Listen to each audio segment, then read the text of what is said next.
On June 11th, 2025, the Minecraft world record was broken. After over a year of silence, a player named Loki beat the game in just 6 minutes and 50 seconds on a completely random seed using no glitches. I wanted to see if a guy like me, by no means a professional, could beat a record like his. I haven't watched his record-setting run. I haven't studied his strategy. All I have is the seed he used. If I tried 100 times, could I do what he did in one?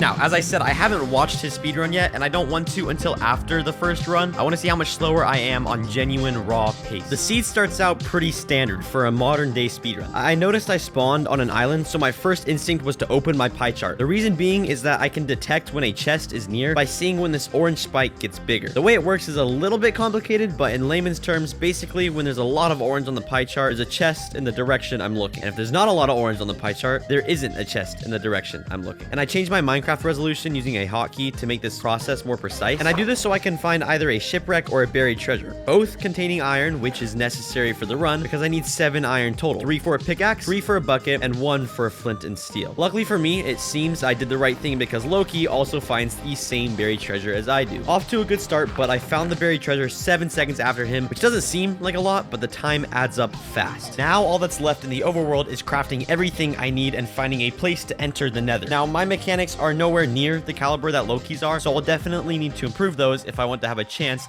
at beating his record. And it's most notable in my crafting because he's just way faster at crafting than I am. But after crafting everything, I swim to the nearest magma ravine that I can find, and I know it's a magma ravine because there's floating kelp, which happens when the ravine generates. The reason I need one of these is because there's lava underneath the magma, and with a couple of carefully placed blocks and lava buckets, I can enter the nether. And now I'm a full minute behind world record pace. Upon entering the nether, you would normally have to locate the bastion and fortress, which takes time. But luckily for us, they're both visible from our portal and just a couple blocks away. Now this is where the biggest time loss in my run is compared to Loki. There are 4 types of bastions that can generate, and each one has some minor variation. Now depending on the different types of variations, there's always a bastion route that is faster than the other. Up to this point, me and Loki have basically done everything the same. We found the same buried treasure and used the same magma ravine, but here he does something a little different than I do. In this particular bastion, after breaking all the gold blocks, there are 2 directions you can go. You can either go right and trade with piglins there, or do the same on the left. Now both directions have their own use cases, and depending on the bastion, there is normally one better than the other. And on this bastion, Loki decided to go left, and I decided to go right. This cost me a lump sum of time, as he gets way more piglins to trade with, making him get all the resources he needs to, but a lot quicker than me. Now the rest of the bastion is pretty standard. I just loot the chest, pick up my items, and go to the fortress. From here, everything is pretty linear. You kill blazes, build a portal, and calculate where the stronghold is. However, as I was heading back to the overworld to triangulate the stronghold, I happened to spawn underground, which cost me a lot of time. In future runs, we'll do something to fix this though. I then throw 2 eyes of ender, which allow me to triangulate where the stronghold is using math and this calculator. Sometimes you can even calculate where it is by using only 1 eye, but in this case, I didn't get a proper reading on my first eye and had to throw 2. Now I just go to the coordinates I need to in order to get to the stronghold. Do some more pie chart shenanigans to find the portal room in the stronghold, and then kill the dragon after entering the end. Although I did a whoopsie because I left the bastion with very little string, so I wasn't able to craft wool or make enough beds to kill the dragon. This cost me like straight up 5 minutes, but the first run is complete in 18 minutes and 25 seconds. After this run, I did a couple more before watching Loki's, just to try and improve purely on my own, although none of the runs really went according to the plan. Run 2 was going well until I absolutely biffed it because a leaf caught on fire and burnt. Run 3 was going swimmingly until your boy fat fingered the cheeks out of my keyboard. Run 4 was fine until it wasn't. Run 5, pretty similar story there. And finally, run 6. I made it to the end, but I didn't have enough health to use my explosives to kill the dragon. So I took a tactical reset, and that's when I decided to actually try and learn from Loki's run. Oh, also, on run 6, I hit a pretty nice boat clutch. Just thought I'd leave this here. Doesn't really matter, though, if I can't beat the game. All right, let's check this run out. Hopefully, we can learn a thing or two from the master himself. So he gets to the buried treasure. He does this faster than I do. I think he spawned a little closer. So I assume we do all the same stuff at the start. He crafts, and wow, he does that really fast. And then he boats over to, looks like the same ravine as mine. So that's good. We're already making good terrain decisions. And then he's building a faster type of portal than I am. It's a lot harder to build, but I'll have to learn that if I want to beat his record. So what's his nav to the bastion? So he goes left. Okay, this is different than what I've been doing, but I assume it's faster if he's doing it. If you go left, then you spawn on this side of the bastion, and then you can loot the chest, and then you don't have to go back to that side when you're done trading with your pigs. Okay, so this saves like 30 seconds maybe alone right here. This is a 30-second time save. Yeah, so he loots the chest now, then he breaks the gold block, then he does the Donkey Kong route, which I didn't do on my first run, but every run after I've done this. So I realized what I was doing wrong there. Okay, he trades with his pigs, crafts a bed here so he can blaze bed, right? Yeah. Since you're already on this side, you can just go straight to the fortress. I want to see where he pearls though, because I've been going over the terrain. Looks like he goes under. Oh, he tried to pearl hang, but he messed it up, which means, okay, that's a time save that we can make up right there. That's gonna help us a lot because every second's gonna count here against Loki. And then we actually go to the same spawner too. So we did basically the same thing the entire run. Okay, I spawned underground though when I went through the nether portal, so I want to see what he does different. He builds it higher up. So I guess that makes sense. The higher up you build it, the less of a chance you're gonna spawn in a cave. So yeah, he spawns on the surface and he messes up an eye throw and then does another. So that's also a time save that we can make up. And then he only has to throw one eye, which is definitely faster than two. Duh, that was a stupid comment. And then what's his terrain nav? So what I've been doing is I've been going over. So he goes to the right, which is different than what I've been doing, but it looks like it gives him a better lineup to where you have to build the portal. And we build the portal at the same coordinates. And then we know the stronghold now. We get to the end, and then he does, looks like a zero cycle. From what I know about zero cycles, this one isn't the most complicated, but I'll still have to learn it because I don't know how to do this one. And then it's just pretty standard from here. Kills the dragon. Okay, I learned a lot. That was insightful. At this point, I was fairly confident I could get a new personal best after watching Loki's run. I didn't know how to do the zero cycle or build a faster nether portal or even craft faster, but just with what I observed alone, I wanted to see if I could go faster. Okay. I'm ready now. I think I can do better. This is my first run of the day, so I'm gonna be rusty. Okay, Loki spawns closer to the buried treasure than me, so we're gonna have to make up time there. I don't know how he spawned closer, because every single time I booted up the seed, I haven't spawned that close. So Loki entered the nether at 1 minute and 30 seconds, like 1 minute 40 seconds. So we're gonna be 30 seconds-ish behind entering, which is not ideal, but I think we can practice that. This is really good pace. We're like 20-ish seconds down, maybe 30. I'm gonna go left this time, like he did. And not do that. Okay.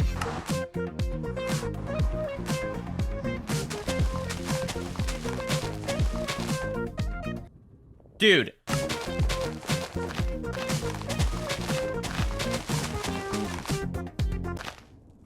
I'm...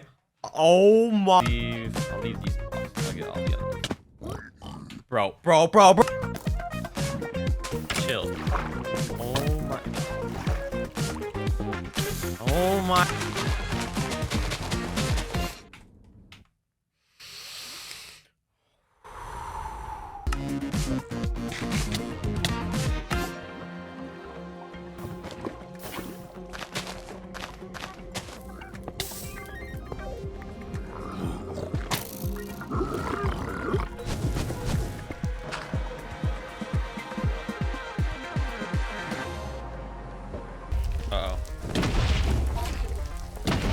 Uh-oh.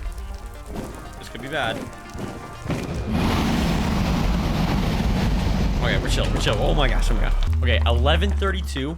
Much better than our last time. Hate to break it to you, Clarky, but that's almost 2 times slower than Loki's time. At this point, I was starting to doubt if this was even possible. I'm just about 1/5 of the way through all my runs, and my best time is minutes off of Loki's. You might have been wondering why I'm still measuring to find the stronghold on every seed, even though I know exactly where it is now. And it's because it felt like cheating if I didn't. I mean, it's a whole 30 to 45 seconds just skip, which gives me a huge advantage. And I really wanted to do this run without skipping that, but at this point, I realized that would be impossible. So from now on, I don't need to measure eyes, and I'm just going to head straight to the coordinates I need to in order to spawn in the stronghold. And I decided to take it one step further and find the exact coordinates I need to if I want to teleport straight into the portal room, not just the start of the stronghold. So now I need to build my portal here instead of here. And these little differences are going to be just what I need in my run. And one of the reasons I was dying so much was because I was trying to go so fast. So I decided to tone it down a notch and try to just make it to the end.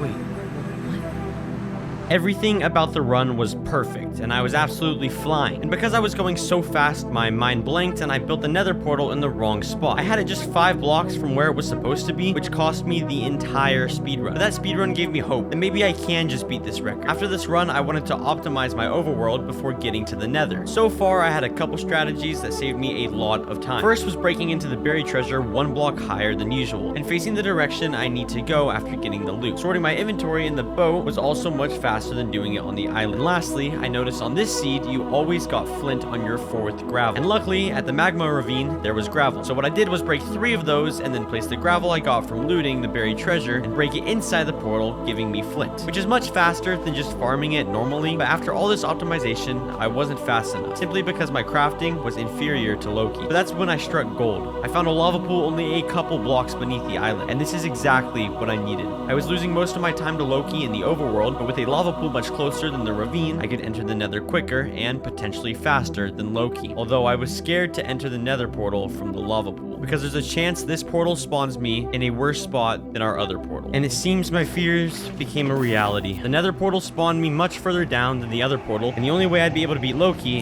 is if I did it his way. I started speedrunning this seed non-stop. It's literally all I've done today, and the majority of the runs were failed. But finally, one with potential arose.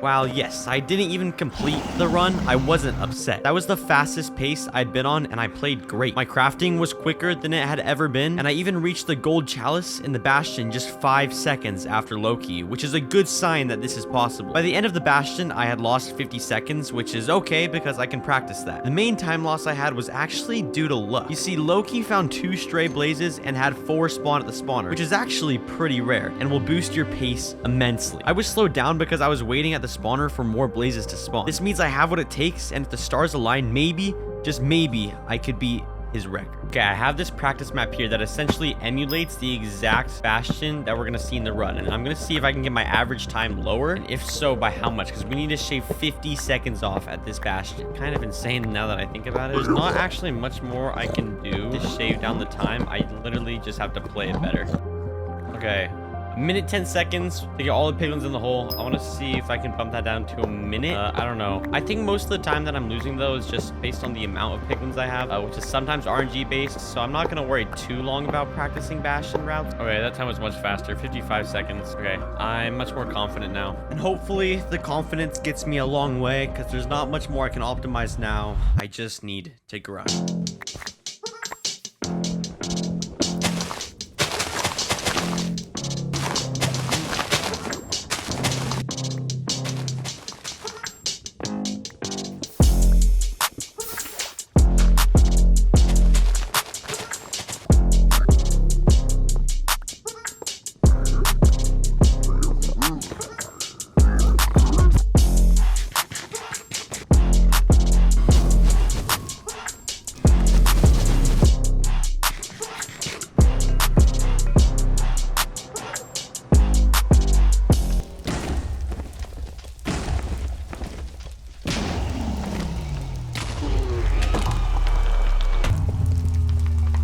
Nine minutes and 11 seconds, a near perfect run. If I knew how to zero cycle and got the same blaze rates that Loki did, I would have beat him. That was the run I needed. I'm positive I can beat his time if everything goes perfectly, but I need to know how to zero cycle. Luckily, I already know a little bit about zero cycling, which is when Loki pearls to this back tower and builds up to the dragon to kill it there, rather than waiting for the dragon to come to him. I watched Loki's run, and the pillar the dragon is flying around is at Y85, which conveniently is one of the easiest zero cycles. All I have to do is hustle to the pillar and build up to around Y97, and then from there, I just need to time my explosives properly. I wanted to practice because I will need to nail it if I want the perfect run. This is a practice map to emulate dragon fight. Here goes attempt number 1.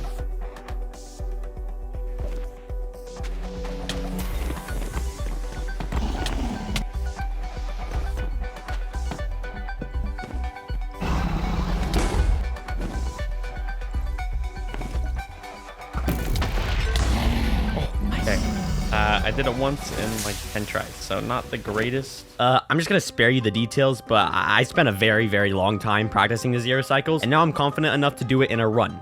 I think. At this point, I've showed dozens of runs, and it's getting extremely repetitive. So here's a really quick summary of everything up until run 80. Nothing happened. I'm not sure why, but I couldn't complete a run for my life. And I genuinely got frustrated because I was just dying over and over. I made it to the end twice, but both times died because I didn't have enough health. And the one time I had enough, I died in the stronghold. I only have 20 more runs left, and things are looking grim. 19 runs left. Nothing has changed. 18, 17, 16 runs left, and I still haven't made progress. I have only one more idea to go faster, and this is my last chance. One of the main reasons I'm losing time to Loki is simply because I can't craft as fast as him. So I downloaded a practice map, and I'm just gonna grind practicing for the next like hour. I don't even know. I genuinely practiced my crafting until I perfected it, and I did all of this for one final grind. Seed after seed, nothing was working. I kept dying, making mistakes, losing precious time that I couldn't regain. Some deaths were due to luck, but most were my fault. Everything came down to this final run.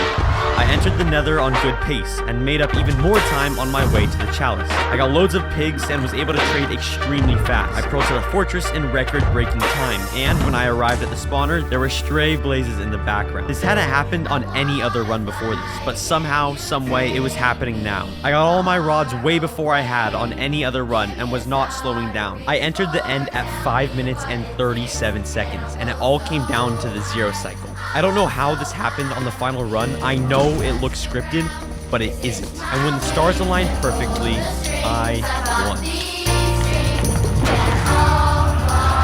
Please subscribe if you enjoyed this video, and if you did, you'll also love this one where me and my friend played Minecraft on 100 times speed while also sharing the same health bar. Thank you for watching.